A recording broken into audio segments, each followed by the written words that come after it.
अभी सर बच्ची से जो मैं लेके आया हूँ उसकी स्थिति बिल्कुल ठीक है सर, सामान्य है, किसी प्रकार की कोई समस्या। कुत्ते काटने के जो दुष्प्रभाव होते हैं उनको हरे बाजार में कुत्ते अगर छोटी सी बेटी को पीटते फिरे, इससे ज्यादा दुर्भाग्यपूर्ण क्या होता है। जो करना हो कीजिए, मुझे ये आतंक नहीं चाहिए किसी भी।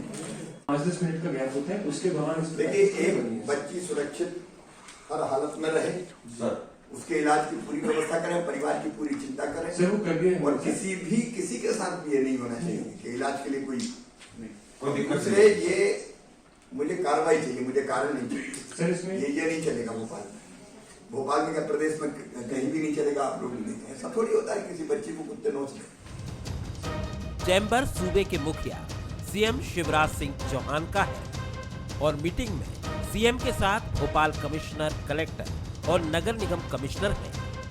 मुद्दा भोपाल शहर में आवारा कुत्तों के आतंक का है। जिस तरह से 3 दिन पहले राजधानी के बाग मुगलिया इलाके में आवारा कुत्तों ने एक 3 साल की मासूम पर हमला किया, उसको लेकर मुख्यमंत्री शिवराज सिंह चौहान खासे नाराज हैं और अधिकारियों को सख्त चेतावनी दे दी गई है। राजधानी में इस तरह के हालात बर्दाश्त नहीं किए जा सकते। आमतौर पर प्रदेश की बड़ी बड़ी विकास परियोजनाओं और विकास कार्यों पर बैठकों में मंथन करने वाले सीएम ने जिस तरह से आम आदमी से जुड़ी समस्या पर अधिकारियों को तलब किया, वो काबिले गौर है। जाहिर है ये पहला मौका नहीं है जब सीएम ने इन समस्याओं पर संज्ञान लिया हो। इससे पहले भी बुनियादी समस्याओं पर उनकी तवज्जो सामने आती रही है। एक दुर्भाग्यपूर्ण घटना हुई, एक बच्ची को आवारा कुत्तों ने उसको घायल किया। माननीय मुख्यमंत्री जी ने उसका संज्ञान लिया और इस तरह की घटना की पुनरावृत्ति ना हो, इसके उपाय करने के निर्देश तो दिए ही, साथ ही बच्ची का अच्छा इलाज हो सके इसकी भी चिंता माननीय मुख्यमंत्री जी ने की है। ये इस बात को इंगित करता है और जो सही मायने में मुख्यमंत्री से या प्रदेश के मुखिया से जो अपेक्षित है, वो मुख्यमंत्री जी उस कसौटी पर पूरी तरह खरे उतरते हैं और निश्चित रूप से उनकी संवेदनशीलता जहां मध्य प्रदेश की जनता को आत्मविश्वास देती है, तो उसके साथ साथ यदि पीड़ित कोई है तो उसको न्याय भी दिलवाती है। इधर आम आदमी से जुड़ी बुनियादी सुविधाओं पर सीएम के संज्ञान को कांग्रेस नाकाफी बता रही है। वो मासूम पर आवारा कुत्तों के हमले को कहीं न कहीं स्थानीय प्रशासन की लापरवाही का ही नतीजा मानती है और इसके लिए राज्य सरकार के ढीले रवैये को जिम्मेदार बताती है। सरकार की नज़र तब जाती है जब विपक्ष, media, print media, electronic media जब इन मामलों को उठाते हैं तब जाती है, उसके पहले नहीं। ये सबसे पहले खबर इन सब चीज़ों पर पहले ही संज्ञान होना चाहिए और एक्शन होना चाहिए। एक्शन। विपक्ष के अपने तर्क हो सकते हैं, लेकिन सवाल यही है, क्या इस तरह के मुद्दे दूसरे जनप्रतिनिधियों की प्राथमिकता सूची में नहीं होने चाहिए? क्या सीएम से पहले इस तरह के मुद्दों पर महापौर, पार्षदों, पूर्व पार्षदों और दूसरे जनप्रतिनिधियों की तवज्जो नहीं होनी चाहिए? आखिर करोड़ों की परियोजनाओं के पीछे आम आदमी की बुनियादी समस्याएं क्यों प्रशासन की नजर में उपेक्षित रह जाती हैं? ये एक बड़ा सवाल है। नमस्कार, मैं हूं शरद द्विवेदी और हमारा आज का मुद्दा है, क्या सिर्फ शिवराज? सबसे पहले तो विषय को और स्पष्ट करने के लिए मैं आपसे ये कहूं कि क्या महंगाई सबसे बड़ी समस्या है देश की? आप कह सकते हैं बिल्कुल है, मैं भी सहमत हूं, है। पेट्रोलियम, डीजल पदार्थों की कीमतें बढ़ना क्या चुनौती है? बिल्कुल है, बिल्कुल हो सकता है, होना ही चाहिए। लेकिन क्या इसके साथ अगर एक मासूम बालिका को किसी शहर में आवारा कुत्तों की संख्या इतनी बढ़ जाए कि कोई गरीब परिवार का जो वहाँ मजदूरी करने आया है, उसकी माता की पीड़ा से भरी टिप्पणी मैंने जब पढ़ी अखबार में, तो मैं भी द्रवित हो गया कि अब हमें इस शहर में आना ही नहीं चाहिए था। यानी आप कल्पना करिए कि यही फिल्म में हम देखते हैं तो आंखों में आंसू तुरंत बहने लगते हैं कि गांव से आया सीधा साधा व्यक्ति, जहां 2-4 कुत्ते होते थे, भेलू, टेलू, मोती, वो भी बड़े प्यार से दुम हिलाकर आते थे, बैठते थे, बिटिया के साथ खेलते थे, और शहर में राक्षस जैसे ये कुत्ते, श्वान। क्या ये समस्या नहीं है? महंगाई बहुत बड़ी समस्या है। पंचायत चुनाव बहुत बड़ा मुद्दा है, लेकिन क्या ये मुद्दा नहीं है सर? हमारे शौचालय, उनकी सफाई क्या मुद्दा नहीं है सर? मैं भी यात्रा से लौटा, करीब 1500 किलोमीटर जाना और आना किया मैंने, और मैंने देखा चमचमाते होटल्स के टॉयलेट भीतर से गंदे। पूछा जब संचालकों से तो उत्तर आया कि साहब जो लोग आते हैं वो फ्लश ही नहीं करते हैं, अब क्या हम 24 घंटे एक व्यक्ति को बिठाएं? कहानी के सिरे बड़े हैं, ये सच्चाई के सिरे बड़े हैं। एक शहर जो असुरक्षित है, पत्रकार रात को 1 बजे घर जाता है, 2 बजे घर जाता है, 3 बजे घर जाता है, आक्रामक श्वान दल झपट पड़ता है अचानक।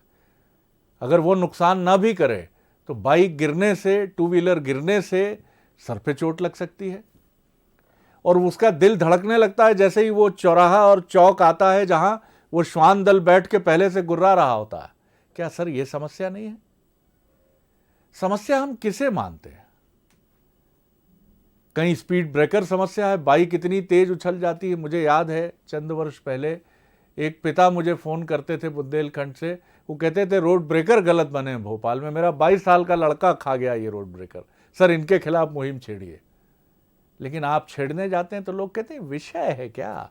विषय तो पंचायत चुनाव है, विषय तो कांग्रेस का ये आक्रामक उगलता आग उगलता बयान है। नहीं सर, विषय वो सारे विषय हैं जो किसी बहुत बड़ी घटना का कारण बन जाते हैं। आज ये बिटिया बच गई, सौभाग्यशाली है, और ये घटना 4 इमली में नहीं हुई सर, E1 में नहीं हुई सर। वहां होती तो बड़ी प्रतिक्रिया होती, किसी बड़े मॉल के सामने घटती तो बड़ी प्रतिक्रिया होती। गरीब की बिटिया है, श्वान दल टूट पड़ा, और वो भी आप देखिए हॉस्पिटल में भर्ती नहीं कर रहे हैं ठीक से, घर चली जाओ। हमारे चिकित्सा शिक्षा मंत्री को हस्तक्षेप करना पड़ता है। क्या ये बड़े विषय नहीं है सर? हम लोग भी जिम्मेदार हैं ना सर। ये जो जैकेट पहन के ये बंदा आपसे ये बड़ी बड़ी बातें कर रहा है, ये भी जुर्म में शरीक है, क्योंकि हम भी मानते हैं कि ये बड़े विषय नहीं है। किसान बड़ा विषय है क्या? खैर, प्रवचन नहीं देंगे सर ज़्यादा, सीधे मुद्दे पर लौटेंगे। जो मेहमान हमारे साथ हैं उनसे मिल लीजिए। मेरे साथ हैं वरिष्ठ पत्रकार सुशील शर्मा जी, हमारे साथ रहेंगे। हमारे साथ हैं मोटिवेशनल स्पीकर और बीजेपी के नेता और प्रवक्ता पंकज चतुर्वेदी जी, उनका बहुत स्वागत है। हमारे साथ हैं कांग्रेस के वरिष्ठ नेता और उससे पहले या उसके साथ साथ ही लेखक, और उनका कहानी संग्रह अभी आया है, योगेश यादव जी, उनका मैं बहुत स्वागत करता हूं। सबसे पहली टिप्पणी आप ही की सुशील जी। एक बहुत संवेदनशील और बड़े विषय पर हम बात कर रहे हैं, और सबसे महत्वपूर्ण बात है कि शिवराज जी की जिस तरह की प्रतिक्रिया है, वो प्रतिक्रिया बीजेपी में भी सब तरफ से आनी चाहिए और कांग्रेस में भी सब तरफ से आनी चाहिए, और बार बार आनी चाहिए। और ये ऐसे विषय हैं कि सबको मिलकर सोचना चाहिए। सिर्फ शिवराज जी, हमें अच्छा लगा कि प्रदेश के मुखिया ने बैठक में एक इस विषय को लिया जिसको लेकर शायद कुछ लोग ये भी कह सकते हैं कि ये क्या चर्चा का विषय है एक बैठक में? बिल्कुल है चर्चा शिवराज जी, धन्यवाद आपको। जी सुशील जी। शरद जी, ये बड़ा मुद्दा है। भोपाल जैसे शहर में तो आप अगर कभी अस्पतालों के आंकड़े उठा के देखेंगे तो आपको पता चलेगा एवरेज 20 से 25 लोग डेली जो है इन कुत्तों के कारण जो है काटने की घटनाओं को लेकर वहाँ पहुँचते हैं। तो ये अपने आप में बड़ा मुद्दा है। राजनीतिक दलों के लिए हो सकता है ये मुद्दा ना हो, लेकिन आम जनता इससे पीड़ित है। दूसरी एक बात मुझे अभी भी समझ में नहीं आती कि इस समस्या के निदान में सरकार का कोई पैसा नहीं लगना है, कोई बजट नहीं लगना, सब टीम है। इस काम को ईमानदारी से क्यों नहीं किया जाता? आपने बहुत सारी चीज़ें उठाई। एक बात तो आपने मेरे मन की भी कही कि मैं जब एक दैनिक अखबार में था और वहाँ से लौटता था तो मुझे भी ये बहुत डर लगता था, और हम कई जगहों पे तो समूह में जाते थे कि हम दो तीन लोग रहेंगे तो शायद कोई दिक्कत ना आए, कुत्ते झपटते थे।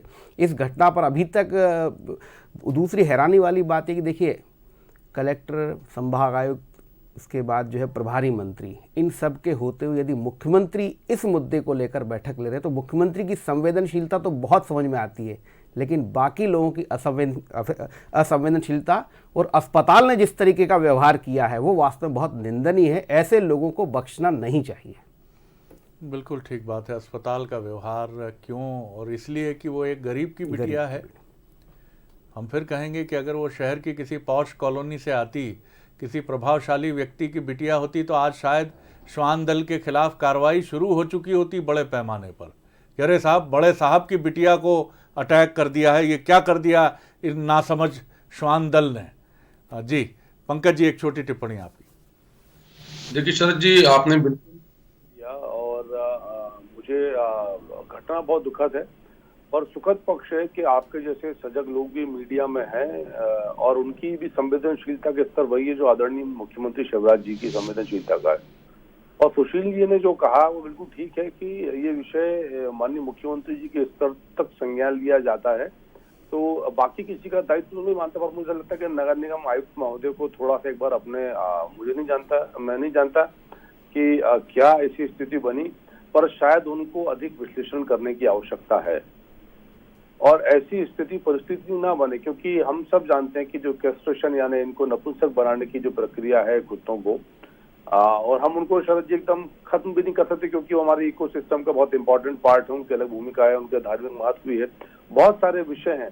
पर वो सारे संगठन जो श्वान के कभी पक्ष में होते हैं उनको मानवीय पक्ष को भी अब सोचना समझना होगा। लेकिन इस सारे घटनाक्रम से एक बात जो बहुत स्पष्ट तौर पर निकल कर सामने, वो माननीय मुख्यमंत्री जी का मानवीय चेहरा, संवेदनशील विषय।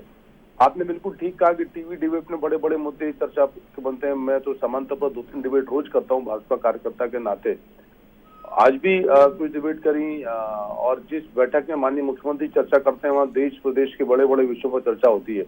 लेकिन ये भारतीय जनता पार्टी के हमारे नेता, मुझे गर्व है कि शिवराज जी हमारे मुख्यमंत्री से राजनेता हैं कि जो इस विषय पर भी गंभीर है कि कैसे उन्होंने स्पष्ट तौर पर कहा कि भोपाल नहीं कहीं और इस प्रकार की घटना नहीं होनी चाहिए कि कोई बच्ची है या कोई बच्चा है उस पर श्वान का कुत्तों का आक्रमण हो जाए। जो सुशील जी ने कहा, आपने कहा सर जी, मैंने भी युवावस्था में बहुत मोटरसाइकिल चलाई और मोटरसाइकिल का साउंड सुनते ही वो एक समूह पीछे आता था तो एक तैयारी करके निकलना पड़ता था कि भाई 2-4 लोग साथ चलो, और या फिर ये टेक्निकल राइटी का रुक जाओ ताकि आप, क्योंकि जो उनका पक्ष है कि उनको मुझसे आपसे तकलीफ नहीं शरद जी, जो वैज्ञानिक पक्ष है कि वो जो साउंड जनरेट होता है बाइक का वाइब्रेशन से, उससे डिस्टर्बेंस आता है। लेकिन यहाँ दूसरा विषय है कि जिस प्रकार बच्ची को ऊपर उन्होंने आक्रमण किया, तो कुछ और कारणों पर अंतोगत्वा जो है नगर निगम को मैं आग्रह करूंगा इस मंच के माध्यम से कि अतिरिक्त सजगता सतर्कता बरतने की आवश्यकता, और जैसा माननीय मुख्यमंत्री शिवराज जी ने कहा कि इस प्रकार के कृत्य बर्दाश्त नहीं होंगे और भविष्य में ऐसी घटनाएं ना हो,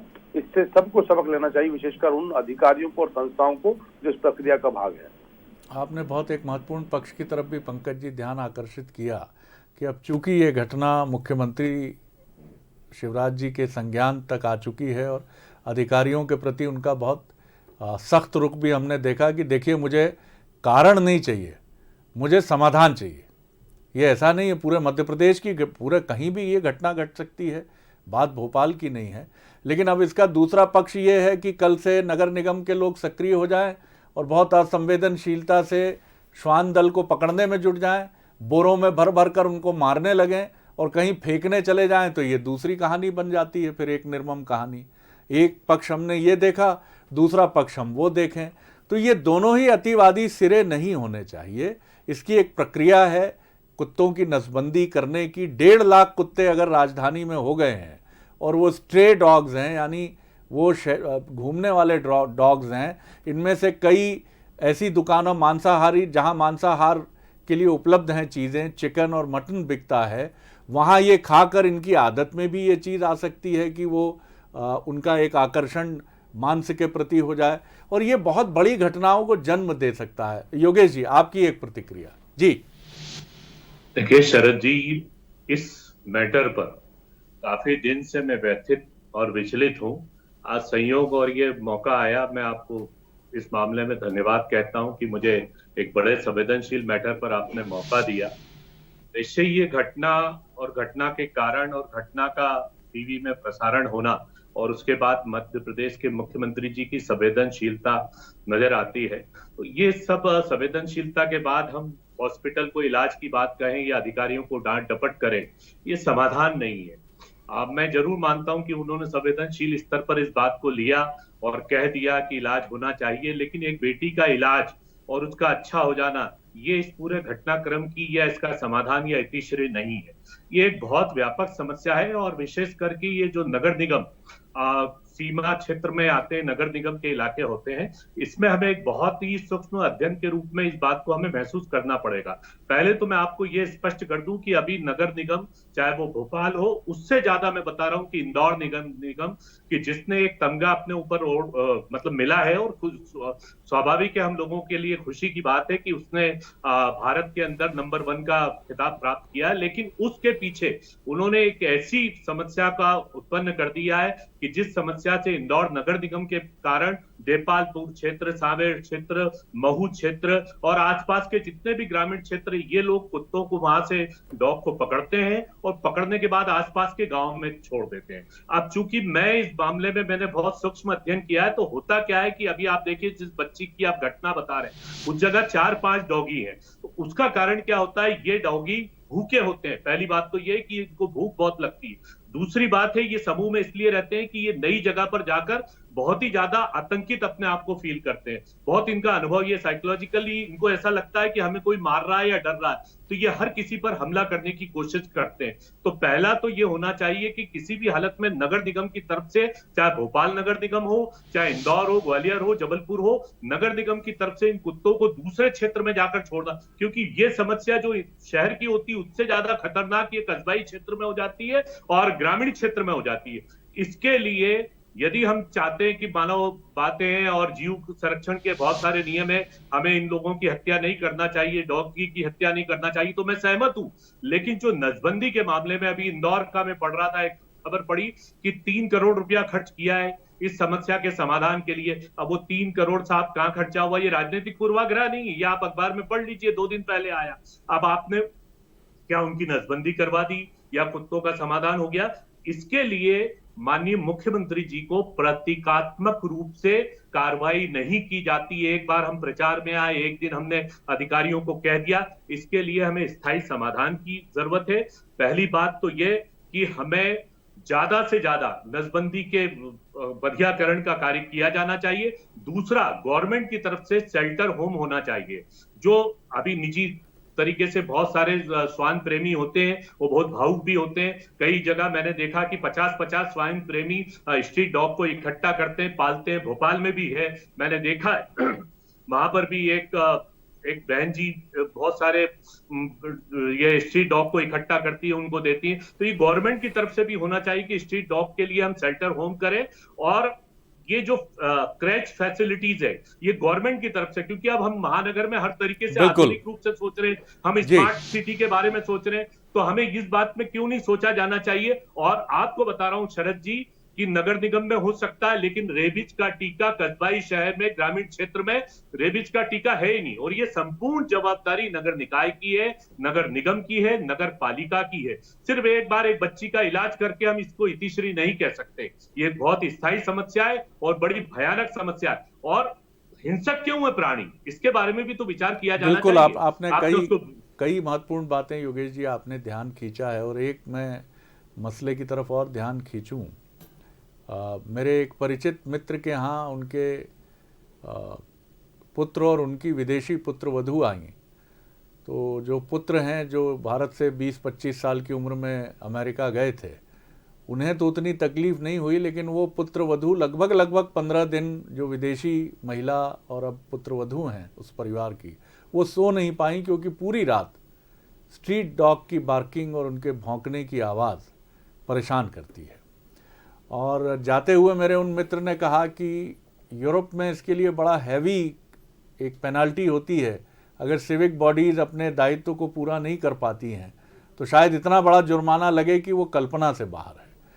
इसीलिए हम आज इस कार्यक्रम, इस बातचीत में हमने जब बात की तो हमें लगा कि कई बार हम बड़े में उलझ जाते हैं। समस्याएं कितनी हैं। छोटी एक शहर में कन्याशाला के ठीक बाहर एक शराब की दुकान है, बरसों से है, लेकिन वो चूंकि वोट का मसला नहीं है तो वो उपेक्षित है साहब। वहां पर सभी राजनीतिक दलों के लोग निकल जाते हैं, लेकिन उसके लिए सबसे ज़्यादा आंदोलन उस कॉलोनी के लोग करते हैं या उन बिटियाओं के माता पिता या भाई करते हैं जिन्हें सबसे ज़्यादा परेशानी होती है। जी सुशील जी। बिल्कुल बिल्कुल सही कह रहे हैं शरद जी। जो बहुत सामान्य सी समस्याएं हैं, जो दिखने में बहुत छोटी लेकिन जिसका असर बहुत व्यापक होता है। आप देखिए, जितने भी लोगों को कुत्ते अगर काट लेते हैं तो उनके एक मानसिक रूप से बहुत ज़्यादा उनमें भय का वो रहता है, और ये बच्ची भी लंबे समय तक इसमें दिमाग में भय बैठा रहेगा। लेकिन जो योगेश जी ने जो बात कही है, वो उस पर बिल्कुल विचार होना ही चाहिए कि भोपाल में बड़ा शेल्टर होम कुत्तों का नहीं है। मैं उज्जैन में बीच में गया था, तो उज्जैन में अच्छा बड़ा शेल्टर होम है, वहाँ पर कुत्ते रहते हैं जो इस तरीके की पकड़े जाते हैं, जो इस तरीके से काटने वाटने लगते हैं। तो ऐसा शेल्टर होम भोपाल में बनाया जाना चाहिए। और ये बात भी बिल्कुल सही कि आप सारे कुत्ते अगर गांव की तरफ छोड़ देंगे तो गांव में और भी कम सुविधाएं हैं, समस्याएं वहाँ ज़्यादा विकराल रूप व्यवहार में आक्रामकता क्यों है, इसका भी अध्ययन पशु विज्ञानियों के माध्यम से होना चाहिए। बिल्कुल बिल्कुल होना ही चाहिए ये जी, कि वो क्यों आक्रामक हो रहे हैं, क्या उनके होस्टाइल होने की वजह क्या है, क्यों वो इस तरह से दौड़ा रहे हैं और काट रहे हैं। जो अमूमन स्ट्रे डॉग्स का चरित्र हमने कम देखा है इस तरह से कि वो हमलावर होकर व्यक्ति को काटते हैं। पंकज जी, इस डिस्कशन का एक मंत्र, मूल मंत्र ये भी है कि जैसे हम वो कहावत है कि देखन में छोटन लगे घाव करें गंभीर। अब एक बिटिया को किसी शहर में कोई शोहदा टाइप का लड़का छेड़ रहा है। अब वो छेड़ रहा है तो समाज भी ये कहता है छेड़ रहा है, लेकिन जब वो ईश्वर न करे वो कोई आत्मघाती कदम उठा लेती है, वो खबर बहुत बड़ी हो जाती है। सब हाय हाय करने लगते हैं, ठीक करो, मारो, गुंडों के जुलूस निकालो। हमें इन सारी चीज़ों के आखिर ये मुद्दे वोट नहीं देते सर। ये पंचायत चुनाव नहीं है, हमने माना। ये महंगाई भी नहीं है सर, ये डीजल पेट्रोलियम भी नहीं है कि इनको बड़ा बड़ा पुतला दहन किया जाए कि शहर में श्वान दल भटक रहा है, स्ट्रीट डॉग्स हमलावर हो गए हैं। लेकिन क्या लोगों की तरफ से ये प्रेशर आएगा तब राजनीतिक दल ये कहेंगे कि जब लोग मांग पत्र देंगे चुनाव के ठीक पहले कि ये सारे स्ट्रीट डॉग्स को हटाइए, ये शराब की दुकान यहां से हटाइए, क्या हम उसके शिक्षित होने का लोगों का इंतजार कर रहे हैं पंकज जी? देखिए शरद जी, हमको आपने एक शब्द का उपयोग किया था कारण। मैं निवारण की बात करना चाहता हूँ। निवारण शरद जी सिर्फ इतना सा है कि दो पक्षों पर काम होना चाहिए। जो नगर निगम, नगर पालिका, पंचायत जैसी संस्थाएं, सिविक बॉडीज जिनको हम बोलते हैं, जिनके दायित्व इस विषय पर, उनको अतिरिक्त सजगता, सतर्कता बरतने की आवश्यकता है और अधिक गंभीर होने की आवश्यकता है और परिणामदायक कार्य करने की आवश्यकता है। क्योंकि अभी जो कार्य में ये नहीं कह रहा कि काम नहीं कर रहे और अच्छा काम नहीं कर रहे हैं, बहुत सी संस्था अच्छा काम कर रही है, पर यदि एक विषय ऐसा आ जाता है शरद जी तो ये बाकी 99 अच्छे कार्यों पर भारी पड़ जाते हैं, क्योंकि विषय वाकई बहुत दुर्भाग्यपूर्ण है। और जहां तक दूसरा पक्ष है वो है सामाजिक दायित्व। और मैंने आप संकेत भी किया था कि श्वान का हमारी धार्मिक परंपराओं में भी बहुत महत्व है। हम सब जानते हैं कि भगवान काल भैरव से किस प्रकार उनका संबंध है। लेकिन आज शरद जी जो विसंगति मैंने व्यक्तिगत तौर पर देखी, वो विसंगति देखी है कि हमने उनकी उपेक्षा करनी प्रारंभ कर दी थी। वो पेट डॉग है, घर में पला हुआ है, तो वो फिर उसको वीवीआईपी ट्रीटमेंट में है। जहाँ शरद जी रहता हूँ, मेरे घर के बगल में मेरे ख्याल से मैंने अपने जीवन में इतना अच्छा स्पा नहीं देखा है जो डॉग्स के लिए है। जहाँ और बहुत बड़ी बड़ी गाड़ियों में जिनमें इंसान कम बैठता है, उनमें डॉग्स आते हैं और उनके लिए सारी व्यवस्थाएं हैं, 5-7 केयर टेकर लगे। पर स्ट्रीट डॉग को यदि समय पर भोजन मिल जाए, क्योंकि पहले हमारे एक रोटी निकलती थी, पर आज गौ माता की रोटी तो जरूर है शरद जी, लेकिन जो हमारे आस पड़ोस में कुत्ता, और वो चौकीदारी का काम भी करता शरद जी। कोई नया व्यक्ति आए मोहल्ले में या कोई बाहरी तत्व आए तो वहां वो काम करता था। तो बहुत छोटा सा बिंदु है शरद जी। जो योगेश जी ने कहा, बहुत बढ़िया व्यक्ति है योगेश जी, व्यक्ति तो बहुत मान करता हूं उनका। उन्होंने जो कहा कि ये भूखे होते हैं शरद जी, और पशु यदि भूखा है तो वो, अगर आप चिड़िया भी यदि भूखी है तो शरद जी वो आक्रामक हो जाएगी, तो ये तो फिर श्वान है।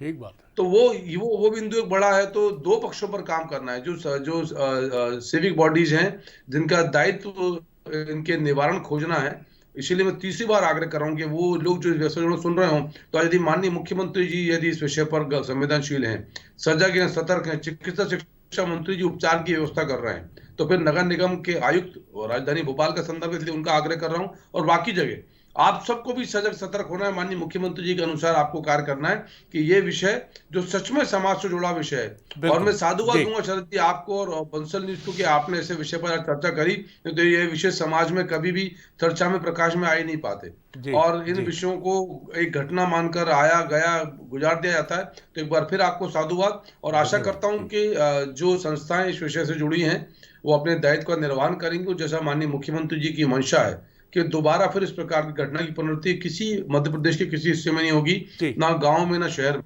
और थोड़ा थोड़ा सामाजिक जागृति, सामाजिक दायित्व की जरूरत है। बिल्कुल योगेश जी। जी सर, मैं इससे भी एक बहुत बड़ी बात बता रहा हूं, और वो शायद इससे भी ज्यादा भयानक बात है।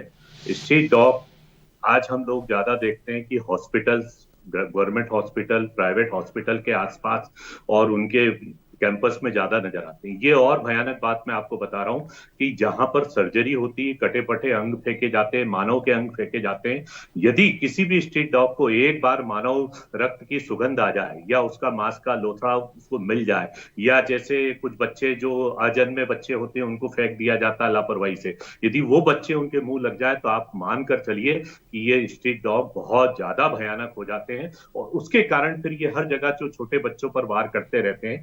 मैं ये चाहता हूं कि सरकार इस मामले में एक अपने नियम होना चाहिए। अब जैसे मैं आपको बता रहा हूं, कनाडा का उदाहरण दे रहा हूं, मेरे बच्चे वहीं पर हैं कनाडा में। वहां पर एक आप स्ट्रीट डॉग क्या तो होते ही नहीं है। पहली बात, जो आपके होम डॉग है जिसको आपने पाल के रखा, वो पोटी भी नहीं कर सकता। यदि उसने बाहर मल त्याग दिया तो आपको इतना बड़ा पनिशमेंट है, इतना बड़ा आपको जुर्माना लगेगा कि आप कल्पना भी नहीं कर सकते। अपने साथ पॉलिथीन लेकर चलते हैं, थैली लेकर संवेदनशीलता है, उसके इतने बड़े दंड किए जाते हैं। हम भारत के अंदर हम सोचते हैं बड़ा भारत है, बहुत सारी समस्याएं, बड़ी बड़ी बातें हैं, बड़े बड़े चुनाव हैं, बड़े बड़े मुद्दे हैं, लेकिन ये एक छोटा सा मुद्दा भी इतना भयानक हो जाता है। आप देखिए कि जहां प्रसव होते हैं वहां पर कई बच्चे जो जन्म लेते हैं उसके बाद भी वो स्ट्रीट डॉग उनको उठाकर ले जाते हैं। तो उनका कारण नहीं है, दो मूल कारण है शरद जी, भूख और उनका भय। और हमेशा स्ट्रीट डॉग काटता भय के कारण आप पर वार करेगा। आप जैसे ही वो आपसे भयभीत होगा वो आपको रिएक्ट करेगा। तो आप इस मुद्दे के लिए मैं आपको साधुवाद कहता हूं, और मैं चाहता हूं कि इसकी निरंतरता और निर्बाधता आप बनाकर रखें ताकि इसका स्थायी समाधान हो इस देश के अंदर। ये होना चाहिए। मैं ये सोच रहा हूं कि ये विषय समाधान तक पहुंचे, इसके लिए ये भी जरूरी है। लेकिन मैं इसी दुविधा में भी हूं कि जिस विशाल देश में मनुष्य के मनोविज्ञान को ही समझना कठिन है, वहाँ सड़कों पर घूमने वाले स्ट्रीट डॉग्स या मवेशी जो हैं, क्योंकि हमारा जो गौवंश है वो भी सड़कों पर है और ये भी खूब दुर्घटनाओं का कारण बनता है, उनके लिए भी और मनुष्य के लिए भी।